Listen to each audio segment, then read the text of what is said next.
एक गांव की एक सीधी सादी औरत जिसका नाम था मीना। मीना अपने घर वालों का बहुत ख्याल रखती थी। घर का सारा काम निपटाकर वह बाजार से भी सामान खुद ही लाती थी।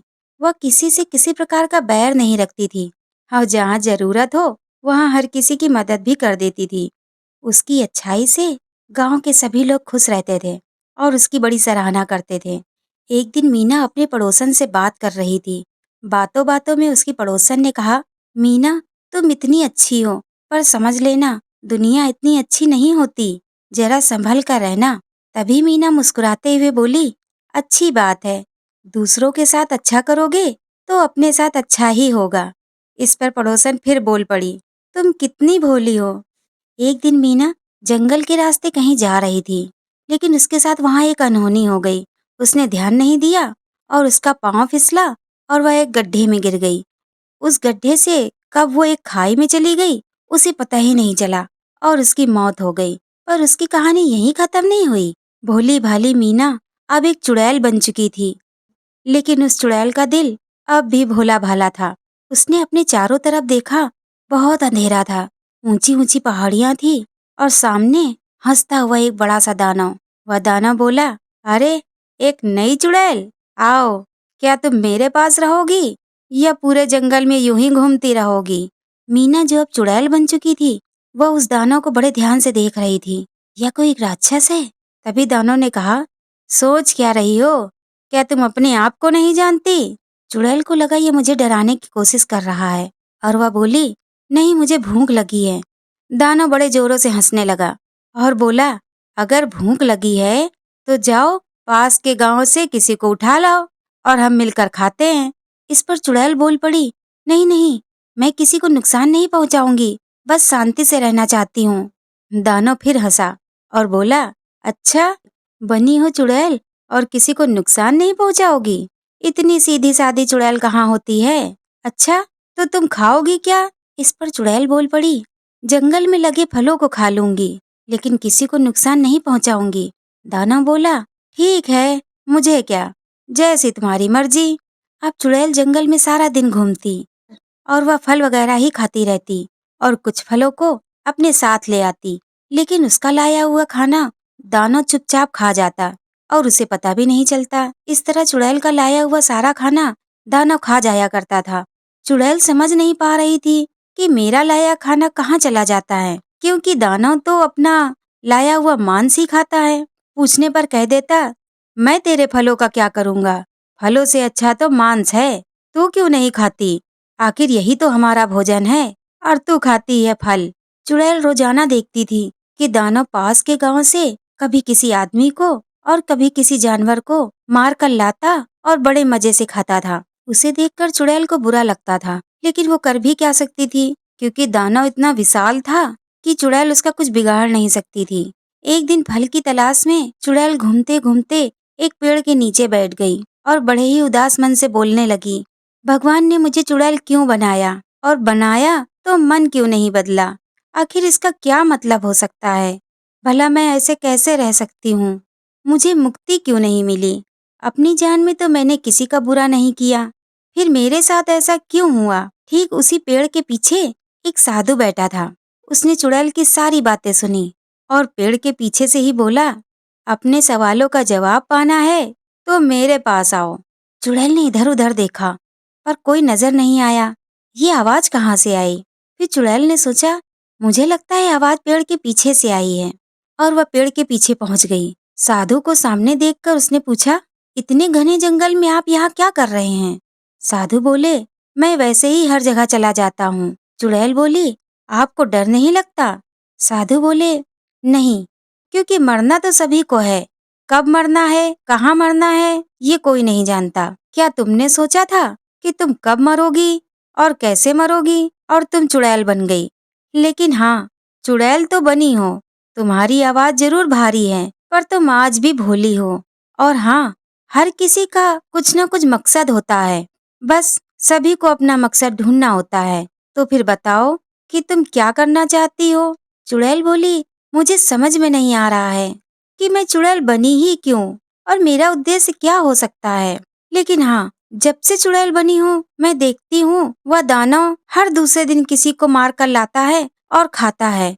मैं उसका कुछ बिगाड़ नहीं सकती, लेकिन हाँ, मैं उसे जरूर खत्म करना चाहती हूँ, क्योंकि वह मेरे साथ साथ दूसरों को भी नुकसान पहुँचाता है, जो मुझे बिल्कुल पसंद नहीं। क्या सभी चुड़ैल और दानव ऐसे ही होते हैं? साधु बोले, ये उनकी प्रवृत्ति होती है। जो मुक्त नहीं होते वो दानव और चुड़ैल बन जाते हैं। और दानव भी तुम्हारी तरह ही सीधा साधा था। तुम्हें मालूम है, वह तुम्हारे पास के गांव का ही पहलवान था, इसलिए आज दानव बनकर वह और भी बलशाली हो गया है। ये तुम्हारे गांव के पास ही रहता था। कुछ लोगों की क्रूरता तो देखो। जब ये बीमारी से ग्रस्त हुआ, लोगों ने इसका तिरस्कार किया, इसकी मदद नहीं की, इसलिए मरकर इसकी प्रवृत्ति बदल गई। आखिर उसे भी तो मुक्त होना है। चुड़ैल बोली, मुक्ति कैसे मिलेगी? साधु बोले, अपने मकसद को पूरा करो। चुड़ैल बोली, लेकिन कैसे? मैं उस विशाल दानव को कैसे मार सकती हूँ? वह बहुत विशाल है और न ही मैं उसे समझा सकती हूँ। तब साधु ने कहा, पहले तुम उसे कोशिश करो कि वह समझ जाए। अगर वह समझ जाता है तो तुम उससे कहना कि वह जंगल के भीतर चला जाए और वहाँ जंगली पशुओं को मारकर अपना पेट भरे। और ना माने तो मैं तुम्हें कुछ देता हूँ। तब साधु ने उसे एक जड़ी बूटी दी और कहा, तुम दानव के नजदीक जा सकती हो। जब दानव सो जाए तो तुम यह बूटी उसके सिर पर लगा देना। बूटी लगाने के कुछ समय बाद दानव अपने आप ही गायब हो जाएगा। चुड़ैल बोली, लेकिन उसके बाद फिर मैं क्या करूंगी? साधु बोले, शायद तुम्हारे चुड़ैल बनने का मतलब ही यही हो। अगर ऐसा हुआ तो तुम भी अपने लोग चली जाओगी, और अगर नहीं हुआ तो तुम मेरे पास आना। चुड़ैल बोली, और अगर आप मुझे ना मिले तो साधु बोले, मैं हर जगह मिलूंगा। और फिर चुड़ैल दानव के पास पहुंची और उसे समझाने का प्रयास किया, लेकिन चुड़ैल जितना प्रयास करती, दानव उतना ही उस पर हावी हो जाता। इस तरह चुड़ैल को गुस्सा आ गया। अब पहली बार उस भोली चुड़ैल को गुस्सा आया था और वह बोली, मैं बुरा नहीं बनना चाहती, पर गलत को ऐसे ही नहीं छोड़ सकती। तुम रोज कितने ही निर्दोषों को मारकर खाते हो। दानव कहता है, तो क्या कर लोगी तुम मेरा? जाओ, जो कर सकती हो कर लो और चली जाओ यहाँ से। चुड़ैल दूर जाकर बैठ जाती है। दानव जोर से गुर्राते हुए अपना खाना खाने लगता है और खाना खत्म होने के बाद वह सो जाता है। बस चुड़ैल को यही मौका मिला था और उसने अपना काम कर दिया। दानव नींद में था, लेकिन नींद से ही उसे कुछ महसूस हुआ और वह बोला, यह क्या हो रहा है? तब चुड़ैल बोली, जो दूसरों को नुकसान पहुंचाता है उसका यही अंजाम होता है। दानव कहता है, लेकिन हम दानव हैं, राक्षस हैं, हमारी यही प्रवृत्ति है। चुड़ैल कहती है, मैं कुछ नहीं जानती, मैंने पहले ही तुम्हें समझाया था, लेकिन तुम नहीं माने। और धीरे धीरे करके दानव गायब हो जाता है। तब चुड़ैल बोलती है, अब मैं किसी को नुकसान नहीं पहुंचाऊंगी, ना ही किसी और को और ना ही अपने आप को। इस तरह कई दिन बीत जाते हैं। चुड़ैल ने सोचा, मुझे साधु से मिलना चाहिए, मैं बहुत दिनों तक ऐसे नहीं रह सकती। अब चुड़ैल ने साधु को ढूंढने का प्रयास किया।